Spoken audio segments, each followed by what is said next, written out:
Goeiemiddag en welkom by Groenewil Kids Network. Ek is Doria Stein en hierdie week bring ek vir julle ons hoofstories, sportuitslae en weer. Groenewil Premier het dit weer gedoen. Ons skool is die derby kampioene van 2025. Na 'n naweek vol aksie, energie en spanpoging.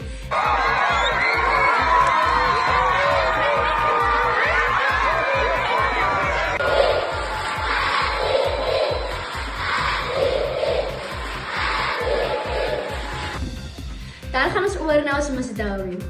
Bykomend tot feesviering is ons nuwe Miss Derby, 25 Eminatio Bosla uit graad 7, haar tweede prinses Kanyisa Antone uit graad 7 en eerste prinses Asenati Folletti.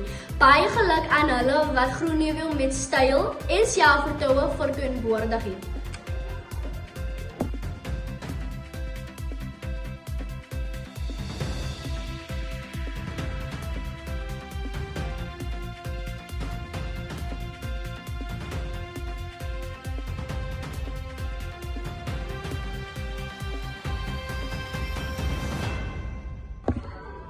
Dan gaan ons oor na die rugby.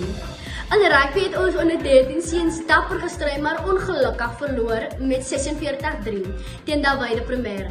Maar geskiedenis is gemaak toe ons onder 13 meisie rugby span hul eerste derby wedstryd ooit gespeel het en hulle het 10-5 gewen. Wat 'n inspirerende begin.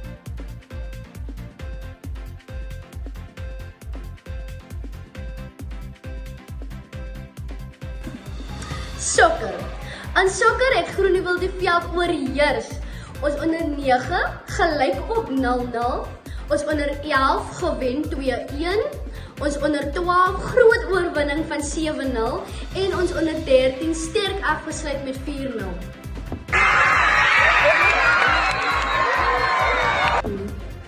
Basketbal. In basketbal het ons onder 13 seuns gewen 16 en die meisies net gewen met 9-8. Ongelukkig het ons onder 11 seuns en meisies spanne al hul wedstryde verloor, maar hulle het waardevolle ervarings opgedoen. Netbal. In netbal het Groenewil weer eens geskitter.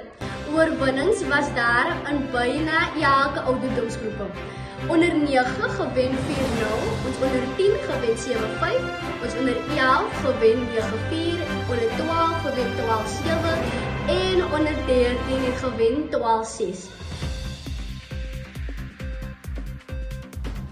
Ek is Doria Stein, dankie dat julle gekyk het en ons sien julle weer volgende week.